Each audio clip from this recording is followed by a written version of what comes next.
A land without a people, for a people, without a land. This phrase, potent and poignant, has been etched into the global consciousness, shaping perceptions about the Israeli-Palestinian conflict. It paints a picture of a desolate land, yearning for inhabitants, a blank canvas upon which the Zionist dream was to be painted. Yet, this seemingly innocuous phrase is the bedrock upon which a monumental historical lie was constructed, a lie used to justify the dispossession and displacement of an entire people. This phrase, often wrongly attributed to Theodor Herzl, the founder of Zionism, actually originated in 1843 with Lord Shaftesbury, a British politician. It was then further popularized by Lord Lindsay, who, after a visit to Palestine in 1838, wrote of a land thinly inhabited by a miserable peasantry. These observations, heavily biased and lacking any real understanding of the region, fed into a larger narrative that sought to minimize the presence and significance of the Palestinian people. This narrative gained traction in the late 19th and early 20th centuries as Zionist aspirations for a Jewish homeland in Palestine grew. The problem was, Palestine was not empty. It was a land brimming with life, a rich tapestry woven together by diverse communities, with Arabs, both Muslim and Christian, constituting the overwhelming majority. The Zionist movement, however, conveniently ignored this reality. It propagated the myth of a barren and desolate Palestine, ripe for Jewish settlement. This dangerous narrative, devoid of any factual basis, served to justify Zionist colonization, framing it not as a takeover of an inhabited land, but as a reclamation of an ancient and rightful homeland. The truth, however, is far more complex and far less palatable for proponents of the land without a people myth. Palestine was not a desolate wasteland. It was and remains a land of fertile valleys and rolling hills, a land where ancient olive groves meet the sparkling waters of the Mediterranean Sea. It was a land teeming with life, with bustling cities like Jerusalem, Jaffa, and Haifa, centers of trade, culture, and learning.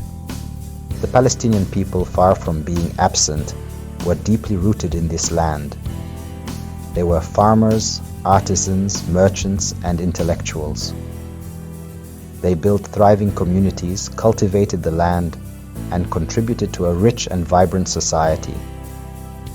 They had their own language, their own customs, their own unique cuisine, a testament to centuries of continuous presence and cultural development in Palestine.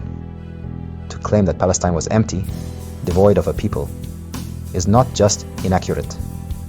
It is an act of erasure, a deliberate attempt to write Palestinians out of their own history.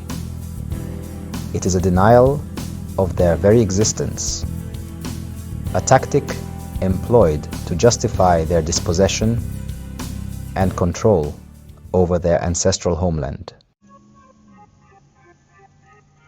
This erasure of Palestinian history and presence was not just rhetorical.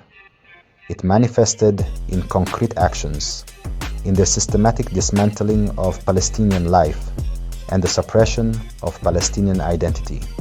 This erasure took many forms, from the destruction of entire villages and the renaming of places with Hebrew names to the suppression of Palestinian culture and the denial of their narrative.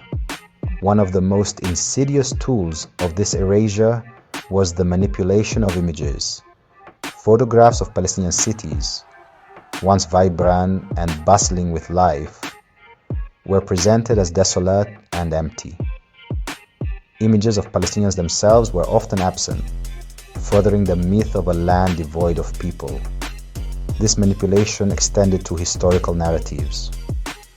Zionist historiography often portrayed Palestinians as nomadic wanderers, with no real attachment to the land, a narrative that conveniently ignored centuries of Palestinian history and their deep-rooted connection to the land. This systematic erasure of Palestinian history and identity was not an unfortunate byproduct of conflict. It was a deliberate strategy. By denying the Palestinian people their history, their connection to the land, and even their very existence, Zionist leaders sought to legitimize their own claims to Palestine and pave the way for the establishment of a Jewish state. The culmination of this deliberate erasure and dispossession occurred in 1948 with the Nakba, the Arabic word for catastrophe. It was during this time that the State of Israel was established, but this momentous event came at a devastating human cost for the Palestinian people. Over 700,000 Palestinians were forcibly expelled from their homes, driven out by fear, violence, and the threat of annihilation. Entire villages were depopulated, their inhabitants scattered to the winds, becoming refugees in their own land. This was not an accident of war. It was a meticulously planned ethnic cleansing campaign designed to create a Jewish majority in the newly established State of Israel. In the aftermath of the Nakba, over 530 Palestinian villages were wiped off the map, their homes and buildings razed to the ground, their fields and orchards left to wither. This was a deliberate attempt to erase any trace of Palestinian presence, to create a physical reality that aligned with the Zionist narrative of a land without a people. The Nakba was not just a historical event. It was a trauma that continues to reverberate through generations of Palestinians. It is a wound that has yet to heal, a constant reminder of the injustice inflicted upon them and their dispossession from their homeland. Section 5. Gaza 2025, when history repeated itself. The Nakba was not an isolated incident. It was a tragic prelude to a pattern of displacement and dispossession that continues to this day. The recent events in Gaza in 2025, tragically dubbed the Second Nakba by some, serve as a chilling reminder of the ongoing plight of the Palestinian people. As the holy month of Ramadan commenced, a time of peace and reflection for Muslims worldwide, the skies above Gaza were once again illuminated by the terrifying glow of Israeli bombs. The densely populated strip, home to over 2 million Palestinians, was subjected to a relentless bombardment, turning homes, hospitals, and schools into rubble and dust. Over 3,200 Palestinians, including 1,150 women and children, perished in the onslaught. The Al-Shati school, where families had sought refuge, believing it to be a safe haven, was transformed into a tomb, claiming the lives of 43 families. Hospitals, struggling to cope with the influx of casualties, became targets themselves. Dr. Hossam Abu Safieh, a beacon of hope amidst the carnage, was killed while trying to save a child at Kamal Adwan Hospital. The Al Zaytun district, once a vibrant hub, was reduced to rubble, its 1,200 buildings, including the Islamic University Library, obliterated. The flames that consumed the library devoured not just books, but a legacy of knowledge and history. Section 6. Fragmented Lives. Stories from the Rubble.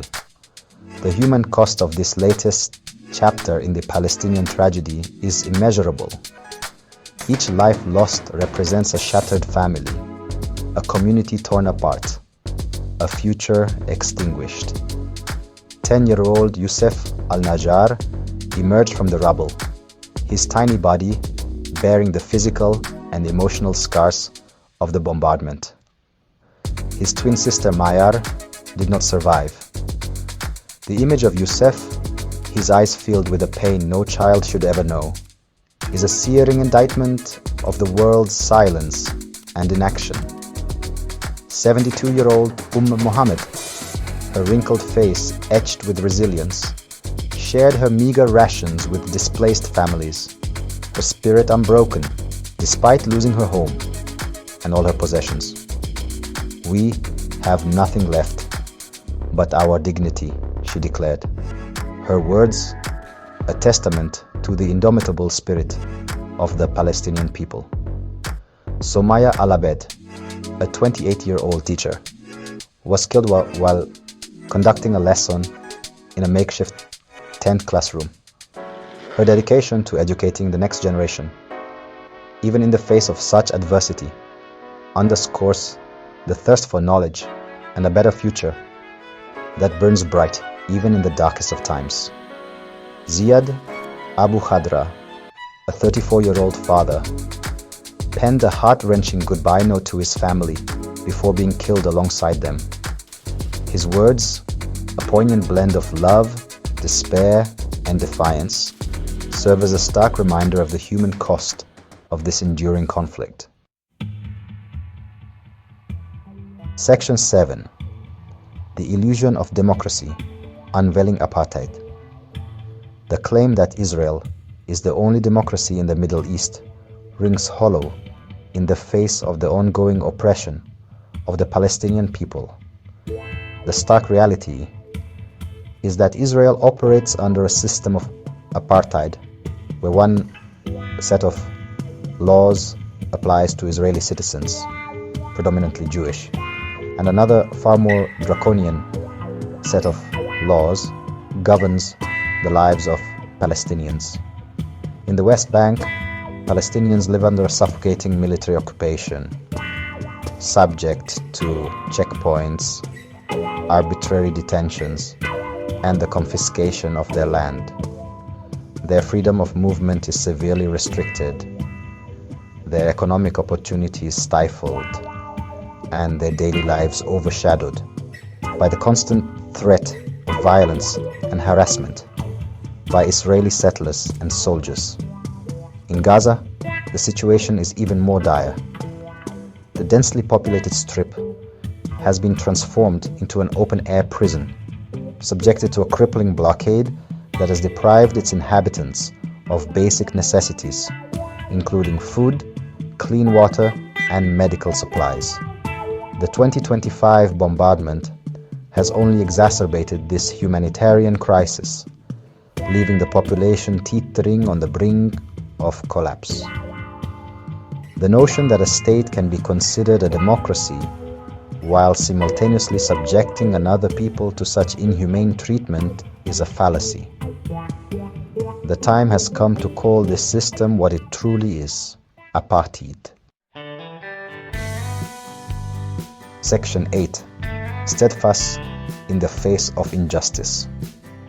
Despite decades of dispossession, displacement, and oppression, the Palestinian spirit remains unbroken. From the refugee camps of Lebanon and Jordan to the occupied territories of the West Bank and Gaza, Palestinians continue to resist, demanding their right to self-determination, freedom, and dignity. The resistance takes many forms, from peaceful protests and legal challenges to armed struggle. While the international community often condemns the latter, it is essential to understand that for many Palestinians, armed resistance is seen as a last resort, a desperate attempt to break free from the shackles of occupation and reclaim their stolen homeland. The Palestinian people have shown remarkable resilience in the face of adversity. They have clung to their identity, their culture, and their history, refusing to be erased. Their struggle is a testament to the human spirit's capacity for endurance, hope, and the unwavering belief in a better tomorrow. Section 9. Reclaiming the narrative, honoring the truth. The Palestinian narrative, for too long silenced or distorted, is finally finding its voice. From the halls of academia to the streets of cities worldwide, people are beginning to question the dominant narrative surrounding the Israeli-Palestinian conflict. The truth about the Nakba, once buried under layers of propaganda and denial, is resurfacing, forcing the world to confront the uncomfortable realities of Israel's creation. The voices of Palestinian writers, artists, and activists are breaking through the barriers of censorship and media blackout, offering alternative perspectives and challenging the status quo. It is incumbent upon all of us to listen to these voices, to educate ourselves about the history of Palestine and the plight of its people. We must challenge the narratives that seek to justify oppression and stand in solidarity with those fighting for justice and equality. Remembering the past, acknowledging the present, and striving for a future where Palestinians and Israelis can coexist in peace and security.